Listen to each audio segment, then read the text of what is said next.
उन तमाम मिल्लत फरोश मुसलमान लीडरों को और वो बड़े बड़े मुल्ला जो कॉन्फ्रेंसें करने में मसरूफ हैं और मुसलमानों के बच्चों पर नाजायज मुकदमात पड़ रहे और उनको गोलियों का निशाना बनाया गया सिर्फ इसलिए क्योंकि उस वक्त जब मुसीबत की घड़ी आई, परेशानी की घड़ी आई, दुख की घड़ी आई तो तुम बैठे हुए गोल तकिए लगा के प्रेस कॉन्फ्रेंसें कर रहे थे। तुम नहीं गए अपनी कौम की क़ियादत करने के लिए मौके पर। लीडर नहीं हो, सौदेबाज हो। लीडर अगर होते तो मोहम्मद रसूलुल्लाह की सुन्नत के मुताबिक पहली सबसे आगे खड़े होते। अगर तुम इमाम होते तो मोहम्मद रसूलुल्लाह की सुन्नत के मुताबिक आगे खड़े होते सफों के, फिर अपनी कौम को समझाते। मुसलमानों को कहता हूं और किन बेईमानों के पीछे लग के तुम इन पुलिस वालों के साथ लड़े और अपने बच्चे भी मरवाए, मुकदमात भी डलवाए, उन बेईमानों के पीछे लग के जो कभी दुख दर्द के वक्त तुम्हारे साथ आकर नहीं खड़े हुए,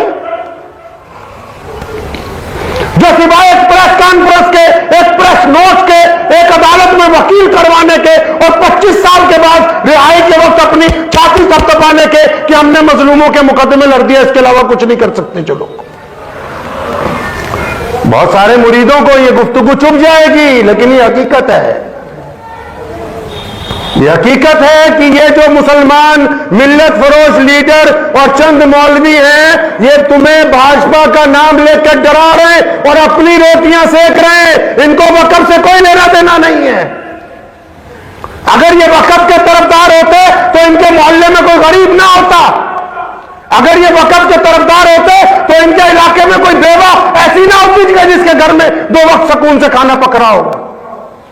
अगर ये वक़्फ़ के तरफदार होते तो इनकी मसाजिदें, बड़े बड़ी यूनिवर्सिटियां, कॉलेज इनके पास होते। ये वक़्फ़ का नाम लेकर, ये मुसलमानों का नाम लेकर, ये हुकूमत से मुसलमानों को डरा के अपनी खिसकती हुई सिर्फ जमीन बचा रहे हैं। इनको इसके अलावा और कोई मतलब नहीं है तुमसे। किनके पीछे लग के तुमने? सबको पता था कि एक अरसे से मस्जिद का मसला यूपी में चल रहा है तो मुसलमान लीडरों का काम था। मैं नहीं मानता हूं हुकूमत को कसूरवार। ये तो चिकनी चपड़ी बातें हो गई थी, पुलिस ने ये कर दिया। हमारे लोग कहां थे जिन्होंने नौजवानों को समझाना था?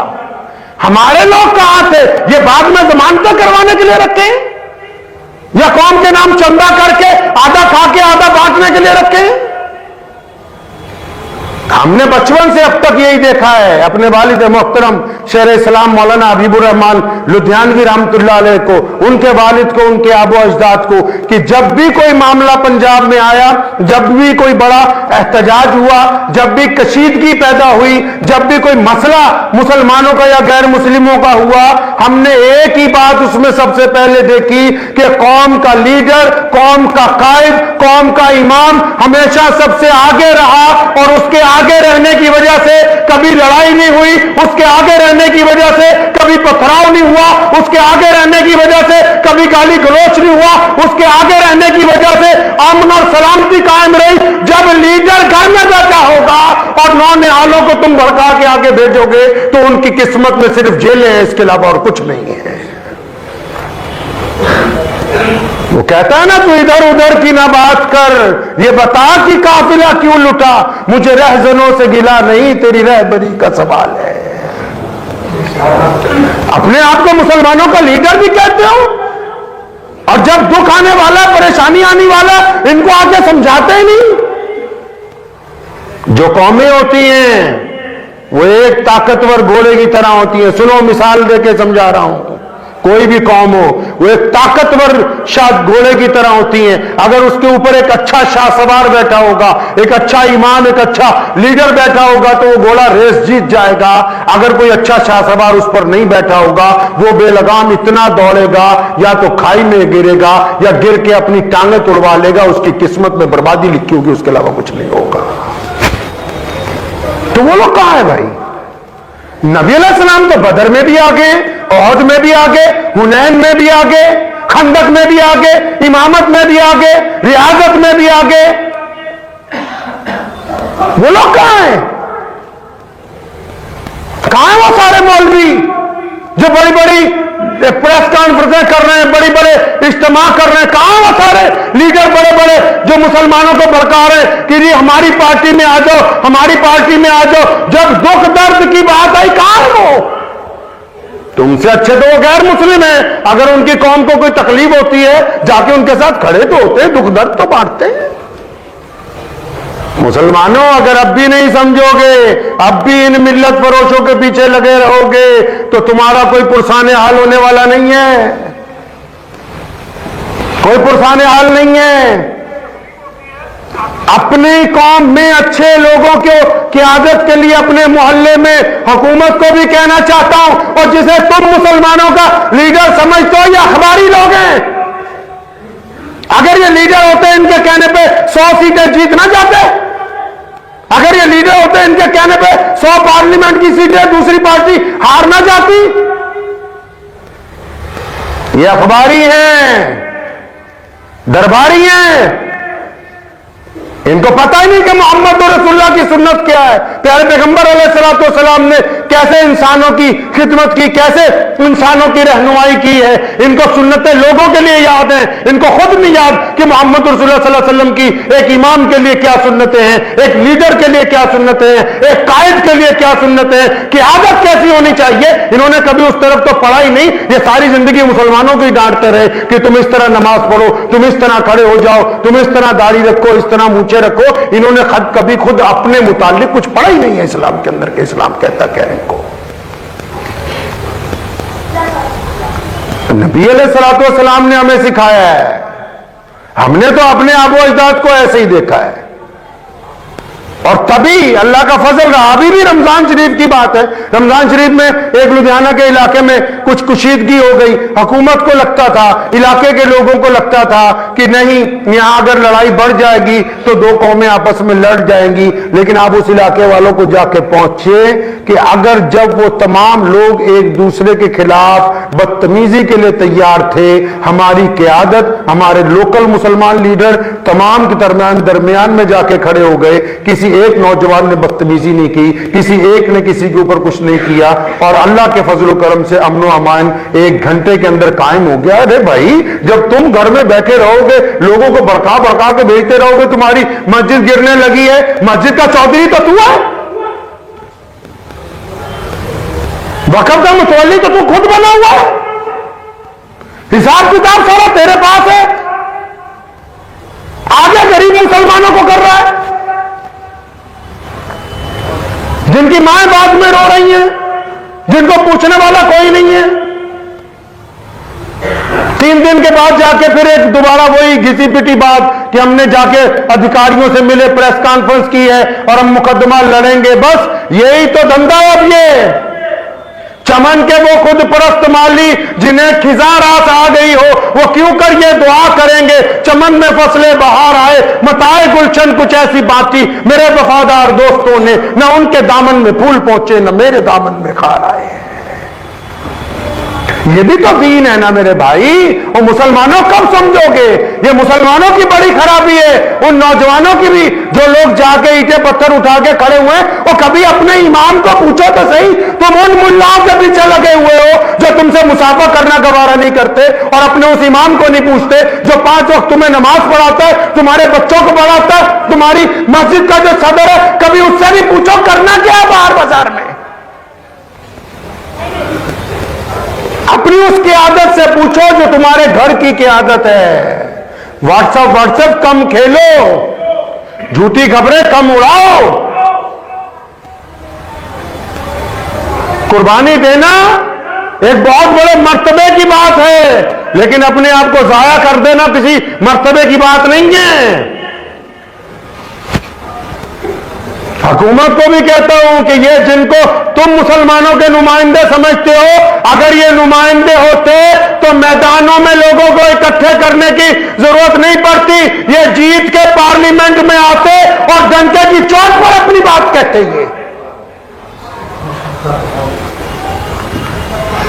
ये जीत के क्योंकि नहीं आ सकते पार्लियामेंट में?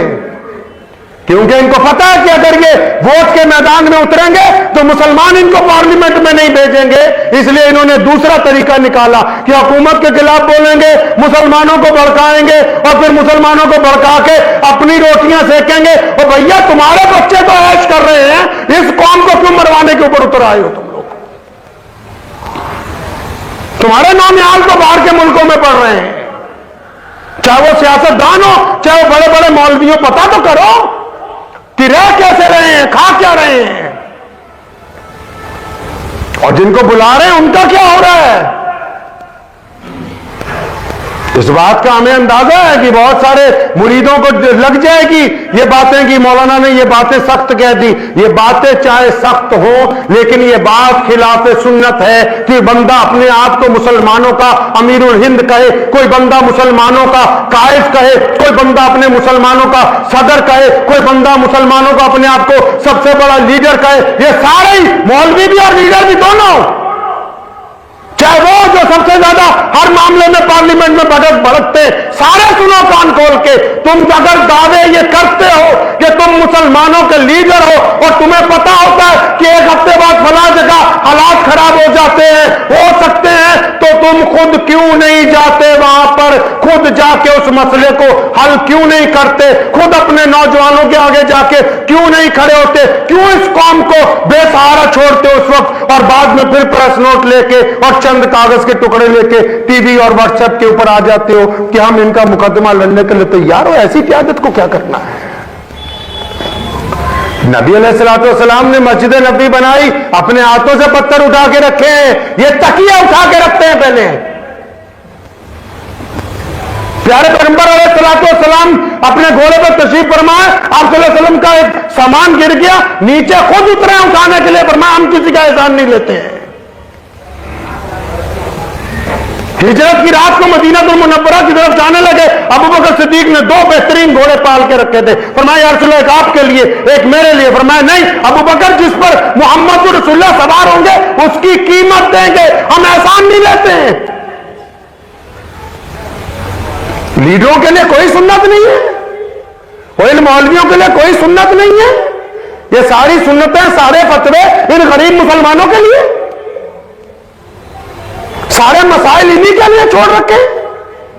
तुम्हारे लिए कुरान हदीस में कुछ नहीं लिखा, कहीं कोई अहकाम नाज़िल नहीं हुआ कि लीडर कैसा होना चाहिए, मौलवी कैसा होना चाहिए, कि बातें बना बना के चरब जुबान कोई कायद कहते हैं।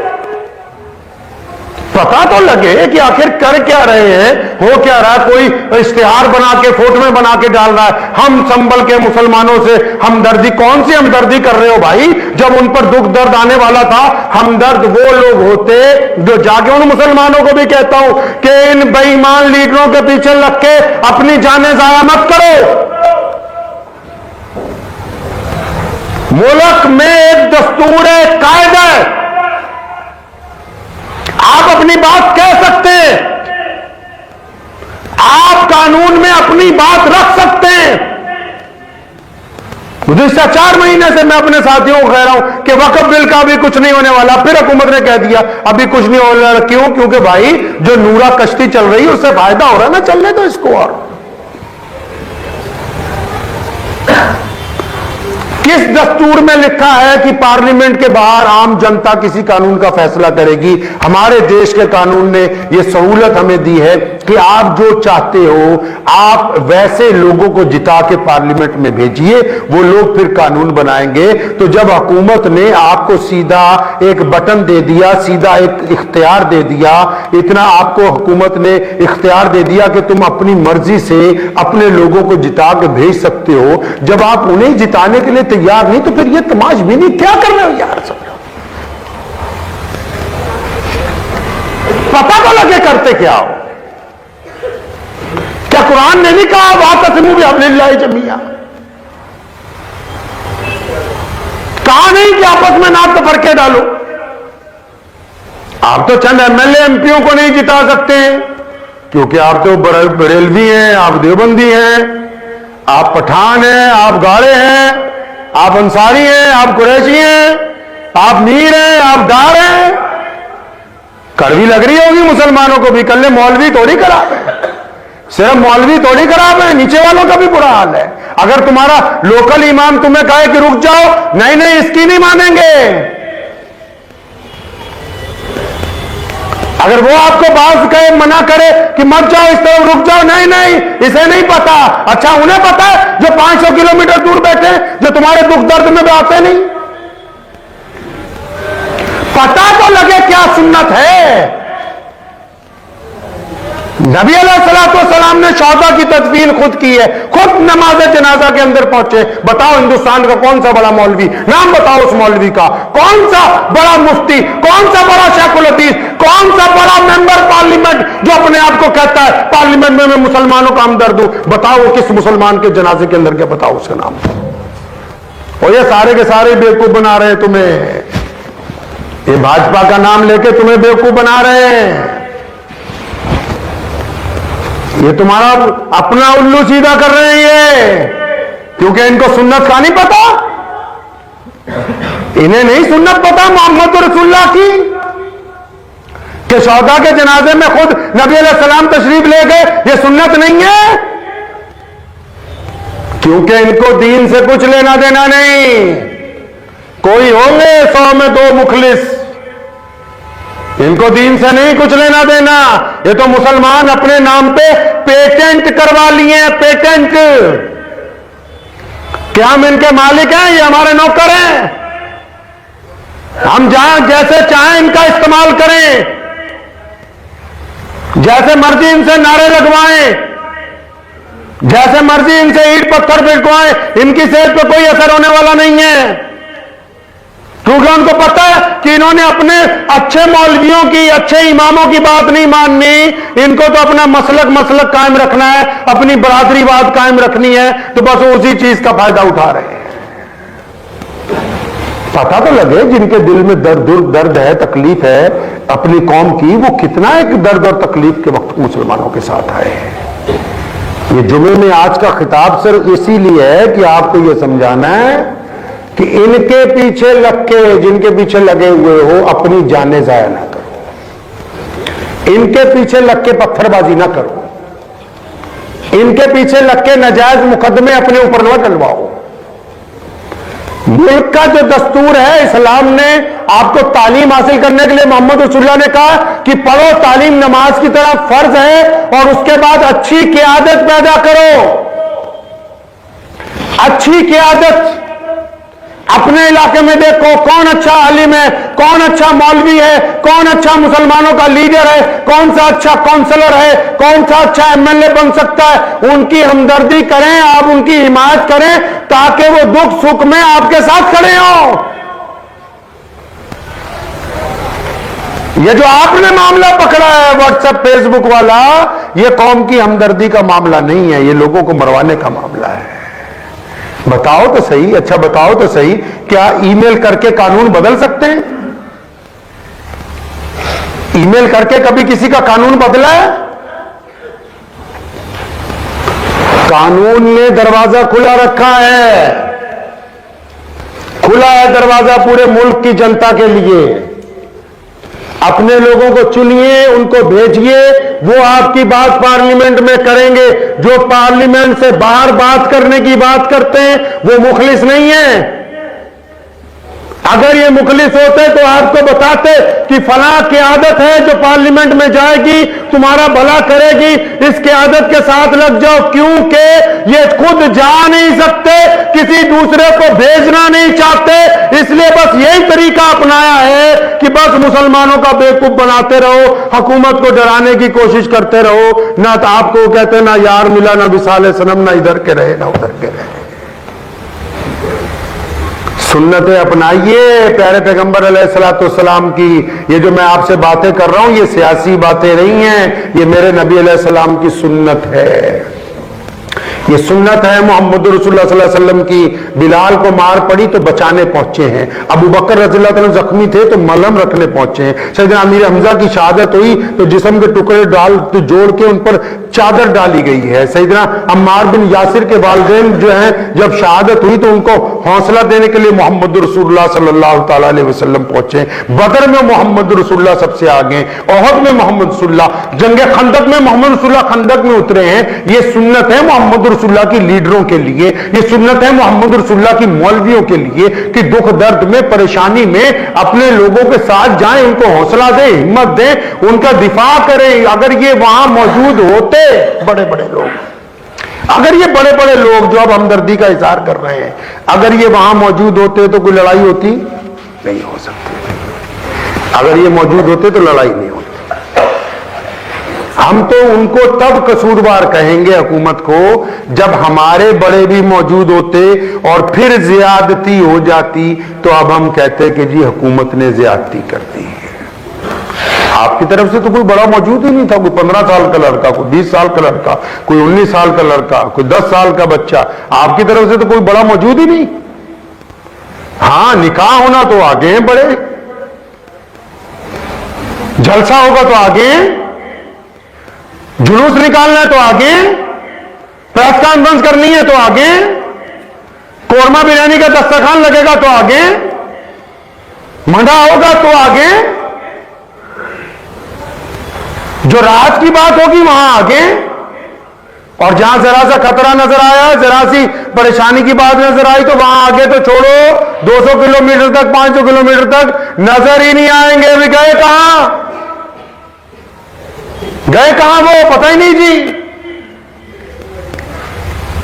शेरे इस्लाम मौलाना हबीबुर रहमान लुधियानवी रहमतुल्लाह अलैह ने सारी जिंदगी, बथेरे लोग कहते हैं अब भी कि मुल्क में फलां जगह है, फलां जगह नहीं, फरमाया जिस जगह दरख्त लगाओ उसकी जड़ें मजबूत होनी चाहिए। अगर आप अपने मोहल्ले में रह के, अपने शहर में रह के, अपने सूबे में रह के, अपने लोगों में दुख दर्द के वक्त वहां वक्त पर नहीं पहुंच सकते तो फिर ये जो कुछ आप कर रहे हो सिवाय तमाशबीनी के और कुछ नहीं।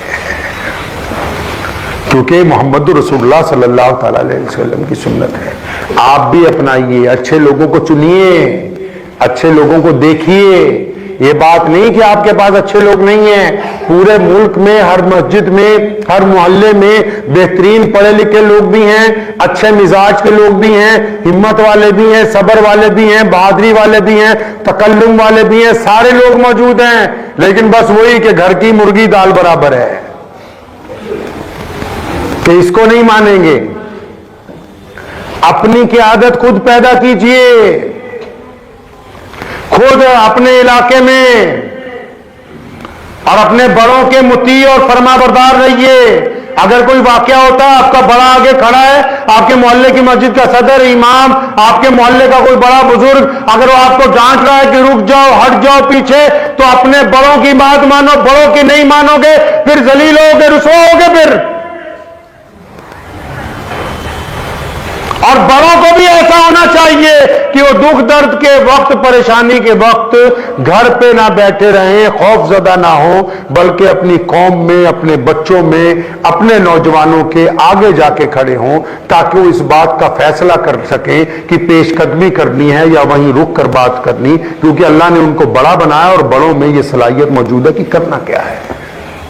उम्मीद है कि ये बातें आप हज़रात जो हैं खुद भी इसको ज़हन नशीन करेंगे और दूसरों को भी करेंगे। और YouTube वाले जितने हैं उनसे भी गुजारिश है कि बातें मिर्च मसाला लगाने की बजाय हूबहू, क्योंकि आजकल लोग पैसे कमाने के लिए सर जब सुर्खियां बनाते हैं झूठ बोल बोल के, अक्सर मैं उनको कहा करता हूं कि आपने भी अगर उन्हीं की तरह झूठ बोलना है जो IT सेल वाले बोल रहे हैं तो फिर तुम में और उनमें कोई फर्क नहीं है। अगर आप मोहम्मद रसूलुल्लाह सल्लल्लाहु अलैहि वसल्लम की उम्मत में से हैं तो लोगों तक सही बात पहुंचाइए जो हमारे लिए फायदेमंद हो, नुकसानदेह ना हो। दुआ कीजिए अल्लाह करीम मुझे भी और आप सबको भी इन बातों के ऊपर अमल करने की तौफीक अता फरमाए।